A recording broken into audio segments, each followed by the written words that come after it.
Hello, everyone. Today we'll start talking about Plato's Republic, Book One. So Plato's Republic is one of his most influential works. It's one of the first grand works in politics. So the main topic for discussion is the nature of justice. What makes a society a good society or a just society? So let us begin.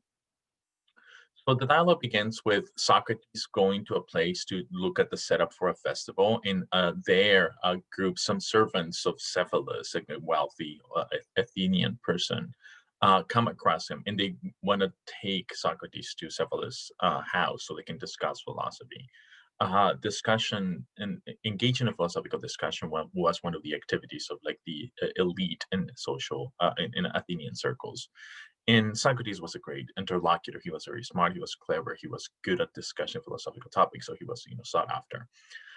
And a lot of things happen. And Plato says a lot of cool things. And I want to flag something that happens like in page one. Uh, the Socrates asks those servants to convince him to go to Cephalus, right? They invite him, hey, come to Cephalus' house. And then Socrates says, well, convince me. Convince me that it is good, that it is desirable, that it is value for me to pursue this course of action. And then they reply this, they say, um, can you persuade us if we refuse to listen to you? And it's part of the setup, right? It's just part of the setup for the discussion. But Plato's hinting at something very important. For someone to engage in dialogue with someone else, to engage in true philosophical discussion, to care about trying to figure out what's the case, what is true, requires that participants in the discussion be willing to do so, right? Engage in a dialogue is an activity that can only be undertaken willingly and open-mindedly. One must be open-minded about the prospect that one's antecedently held beliefs are false, and one must be open-minded about the perspective of the interlocutor, must be willing to listen to the reasons that the interlocutor has, must be willing to be persuaded by the reasonableness of the position of the person one is talking to. And if one refuses to do so, if one's attitude towards others when engaging in dialogue is just to stubbornly adhere to what they believe, to like treat it as a game in which they're just trying to score points or throw like objections as though they were weapons to see who's more clever in the activity of dialoguing. If that's the attitude of someone entering discussion, there's no philosophy happening. There's no legitimate dispute happening. Something else is going on, something more sophist. The kind of sophistry is happening. It's not philosophy. So philosophy requires voluntary commitment on the parts of the participants. So that's a cool little hint that Socrates, the Plato via Socrates presents. Here's also when Socrates goes to the house, something cool that happens. The first interaction between Socrates and Cephalus is about the pleasures of youth. So Cephalus by this point is old. And Socrates points out, hey, you're old. How are you dealing with the fact that you're no longer able to engage in the kind of pleasurable activities that are, part of being young? So here's the way in which Socrates asks the question: is old age a time of lament for having lost the pleasures of youth? Socrates notices that a lot of people have this attitude. They are thrilled when they're young. They think of youth as like the prime of their lives. And part of that is because they're strong, they're agile, they can run fast, they can have a lot of sex, they can engage in a lot of like very pleasurable activities. And the body is kind of prone for that, right? So that's the prime time for sensory kind of stimulation, for thrills, excitement, sex, and so on. And as you get older, those drives diminish and things change. Should people lament that change? And here's what Cephalus says, quote, most gladly have I escaped the thing of which you speak. I feel as if I had escaped from a mad and furious master. For certainly old age has a great sense of calm and freedom. When the passions relax their hold, then as Sophocles says, we are freed from the grasp not of one mad master, but of many. So Cephalus responds towards this purported piece of wisdom that a good life is one that is constituted by a maximization of pleasure. The more you enjoy in the life via having a lot of sensory kind of pleasure, including sex, the better your life is. And if one's conception of the good life is that more pleasure, the better, Then, of course, as you age and you have less pleasure, you might think, oh, my life is less valuable, less meaningful, things that you lament the passage of time. But Cephalus, who's very old by this point, does not have that attitude, right? Cephalus' attitude is very different. He thinks, no, when you're engaged, when you're succumbing to those drives of youth, pursuing pleasures, you're not really in control. Notice that he contrasts the seeking pleasure with something like calmness and freedom of the mind. When you're old enough, the pressure, kind of the drives of seeking pleasure relax their hold on you, yourself, your mind can be more calm, can be more free. And there's this kind of peace that dominates you. And the way of, not dominates, but pervades you. And the way of thinking about that, says Sophocles, Cephalus and Sophocles, is by thinking of yourself as being freed from masters. When you're blindly following the drives to pursue pleasure, you're not really in control of your life. Your biology is in control of you. Your body's pushing you around. You're not really a master of your own actions. It is when you choose, when you think about it, when you freely decide to take a course of action on the basis of thinking and reasoning, that's when you're in control. And that's easier to do when you're not kind of moved by the passions, when the passions don't overwhelm you, when the desire for pleasure in particular doesn't overwhelm you. So that's a very different conception of the good life, a life of peace, tranquility, freedom, mastery of yourself. That's Cephalus' conception of the good life. And if that's the conception of the good life, as the hold of the passions lose their grip on you, uh, you'll be happier, claims Cephalus. But that's just a kind of a side philosophical discussion. That's not the main discussion of the Republic. So discussion continues, and Socrates points something else, something crucial for our discussion. He writes, the makers of wealth are very bad company, for they can talk about nothing but the praises of wealth. And part of the context here is that Cephalus himself is not a maker of wealth. He is wealthy, he has a lot of money, but makers of wealth in the mouth of Socrates are people who think of the nature of the good life as the one that is characterized by wealth. To be happy is to have a lot of money. Wealth is the thing that makes you happy. And to think that is to be a maker of wealth, to dedicate your entire life to the accumulation of money, wealth. Cephalus points out that his grandfather was a maker of wealth. He's the one that built the state. He's the one that built the great fortune. And he passed that fortune on to Cephalus' father. And Cephalus' father used most of it up. He was just, he was a pursuer of pleasure. He used a lot of the money. He did not use that all up. So he did pass some amount on to Cephalus, but a significantly smaller amount that he was given unto him, that was inherited unto him. Encephalus thinks of himself as halfway between his dad and his grandfather. His grandfather was consumed with wealth. He was very good at building wealth. That's all he cared about. That's all he did. He was very successful at it. He was a maker of wealth. His father didn't care about it, wasted most of it. Encephalus is some way halfway between them. Encephalus thinks that's the cool middle ground. It's the middle ground of not being consumed with wealth, but recognizing the value that comes with having money. So he built more wealth than he was given. He's going to inherit more wealth to the children that he himself inherited, though not as much as his grandfather. But Cephalus thinks he's not kind of overwhelmed with the desire for wealth. That would be bad. So he agrees with Socrates that there's something deficient in the life in which is consumed by that is overly dedicated, that is completely devoted to the accumulation of wealth. And the way in which Socrates brings that out is by saying that if someone's like that, they can't but, I mean, they're so consumed with the making of wealth that that's the only thing they talk about. They make for bad company. In other words, it's hard to be a good friend and make good friends with people that are consumed with wealth because they don't know how to be friends. They don't know how to fall in love with someone. They don't know how to care about the well-being of others. They're just consumed with the wealth, and wealth is immaterial, it's not a person.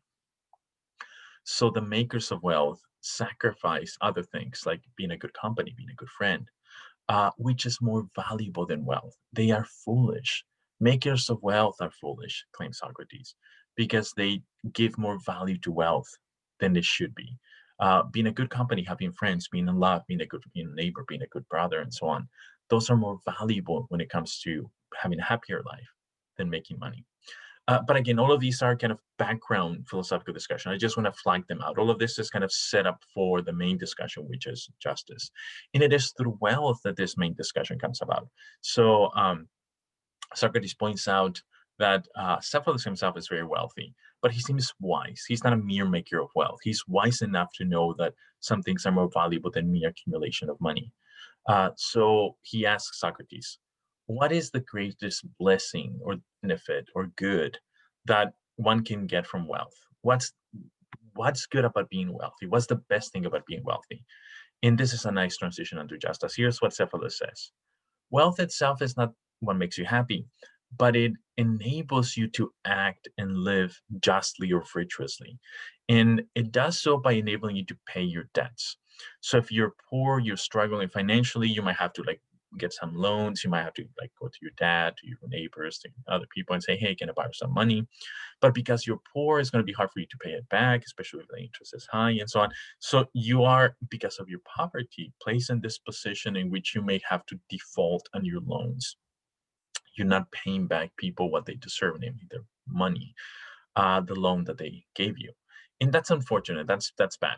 And Cephalus thinks that's not bad merely because the other person lost money. I mean, that's of course bad, but primarily because you made an injustice unto them. And kind of the circumstances put you in this place in which it was easy for you to, it was hard for you not to be unjust because you didn't have the money to pay it back, right? So having the money, being wealthy, enables you to pay your debts.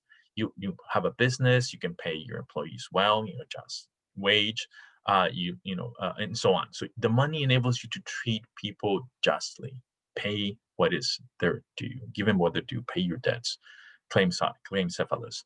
And living justly is the insight, is more valuable than merely wealth, though wealth enables you to live justly. And that's the nice transition onto conception of justice.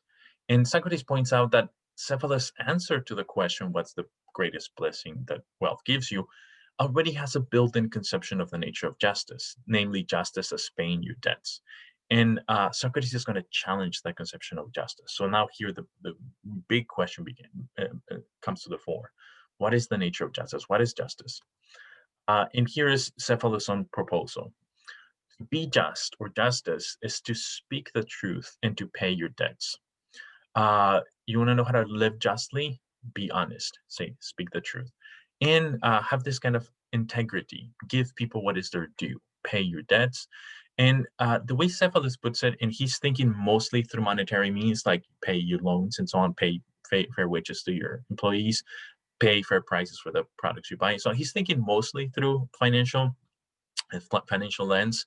But let us extend it, because I think he means to extend it. It's not merely monetarily kind of paying your bills, but rather giving people what they deserve. If people deserve to be praised, you praise them, and so on, right? So it's not merely paying or refusing to pay or paying the right amount. It's just treating people on the basis of their merit, what they deserve. And once we extend it beyond the purely economical considerations, it's important to note that this is a pretty common conception of justice. There are a lot of people nowadays alive that think this way as well. They think that at the heart of justice is to give people what they deserve. If people deserve a D in the class, then they give you a D. If people deserve a medal in the Olympics, then they get the medal in the Olympics, and so on. And a just society is one in which people get those things, and that's extended to like the criminal justice system. If someone makes a crime, you punish them because that's what they deserve, right? To treat people as they deserve extends to the negative part punishments, but also the positive rewards. You get a degree, you get recognition, and so on, honors, and that's the heart of justice. Putting it that way, it sounds a lot more credible, more reasonable than merely the monetary, though the monetary is contained within that. People that think this way want to build other policies on the basis of those basic assumptions. Here's another contemporary example. Other societal interactions depend upon this basic moral fact of giving people what they deserve. So think about some of the justifications for providing huge tax breaks for the wealthy. The justification cannot be they need the money. They're wealthy, right? They do not need any extra money. At some point, a justification used to be something like it trickles down. To give very large amount of money to wealthy people will make the overall economic pie greater, and then it will trickle down. They would be able to have good jobs and so on, right? So there was this economic theory behind the idea that wealthy people are those that are more able or skillful in the managing of monetary or economic considerations. And if you give them the money because they're more able, they would make the whole economy better and everyone will be benefited. So there was this conception of you give tax breaks to the wealthy because they're the ones driving the economy and everyone will be better off. Notice that that kind of justification has pretty much disappeared. I mean, not completely disappeared, but has largely disappeared from the public forum. The new justification has become it's their money. That's a radically different justification. The first one was it's the common good, the good for the whole society, that they have a lot of money because they, make the right decisions, and then most people are better off. But it is that most people are better off that is driving the giving extra money to the wealthy, via tax breaks or things like that. The new justification is it's their money. They have a right to their own property. They make that money in the market. And part of a just society is respecting that. Respecting property right is giving people their due. And even though it doesn't trickle down, because history doesn't quite play out that way most of the time, even if most people are not better off, a just society is still one in which we do not tax the wealthy simply because it's their money. They deserve to keep the money they make in the market. And that's a radically different conception of the justification for tax breaks. And that fits perfectly well with Cephalus' proposal. So Cephalus' proposal was done, 2,500 years ago or so, and is still alive and well, right? It's one of those conceptions of justice that is going to be with us forever. Socrates is not buying though. He thinks like there's something here, but this cannot be justice. And he has a cool reply. Uh, think of the following scenario. Suppose you have a friend and the friend has a firearm, a knife, a gun or something, so some kind of a weapon. A firearm, I think, is the example that Socrates uses. But anyway, he says, hey, can you please keep this, put it in your house, keep it for me. And then when I need it, you give it back. So it's his. That's the crucial part. He has property rights over that weapon. And it is his due, right? If he wants it back, you should give it back because it's his, right? That's the ground of it. But suppose you also know that one time he's very angry, he catches, let us suppose, his wife cheating, and he's very prone to explosion and violence, and he wants his weapon so he can go and murder both the cheating wife and the lover. He comes to your house and knocks on the door and says, oh, hey, I need my weapon. And you know exactly what's going to happen. What should you do? What does justice demand of you? If you think justice just is treating people as they deserve, well, he deserves his weapon, right? It's his. So this conception of justice would imply that that the right thing is to give back the weapon. But of course, that's false, right? That's repugnant to moral thinking. And Socrates is relying upon that. The right moral judgment there is that you say, no, stop, calm down, do not kill anyone, and you do not give back the weapon. But you don't do so out of spite. You're not treating him unjustly. You do so precisely because that is the just thing to do. The just thing to do in that case is not to give him the weapon. Why? Because he's going to harm people. And the suffering or harm of people is morally relevant for justice. Not merely what people deserve, in this case, property rights, but that people are going to be hurt. That is also relevant. So a good reply to the it's their money consideration for tax breaks is fair enough. That's a real consideration. It's not strong enough when a lot of people are suffering. When someone wants their tax breaks so can buy their fifth, private jet, while other people are starving to death, living in the streets and so on. The trade-off is not a morally justifiable one. Justice demands that those that are suffering a lot their suffering be alleviated or prevented, even though it comes at the undermining or detriment, or undermining a little bit of the property rights of someone else. Justice is more holistic than merely respecting what people deserve. That's Socrates' objection, and that's a very persuasive objection. And again, it's still a very persuasive objection to contemporary discussions. So after that, Cephalus just walks away. He thinks, oh yeah, I think that's pretty nice. And he goes to present his sacrifices to the gods. And that matters. And Plato's conception, in Plato's narrative, Cephalus is revealed not to be a philosopher. This objection is devastating to his account. He should say, ooh, I'm mistaken, and think about it if he really cares about truth. However, he's old, he's frail, he's stuck in his ways. He wants to go and give what he thinks that gods are due, namely the sacrifices, so that when he dies in the near future, the gods would treat him well. So this conception of treating people as they deserve, he extends to the gods. He thinks to be a just, to respond or to relate to the gods justly is to give them what they deserve, and God deserve, sacrifices be offered to them. So he, in the face of a devastating objection, decides to walk away, still holding into his belief and acting in the basis of his belief, right? He goes to make an offer to the gods because that is the just thing to do, and because he has the money to pay for the sacrifice and so on. So Cephalus, in his walking away, the way he does, reveals to the reader that he's not really a philosopher. Okay, I'll stop here. We'll take this up later. Yeah.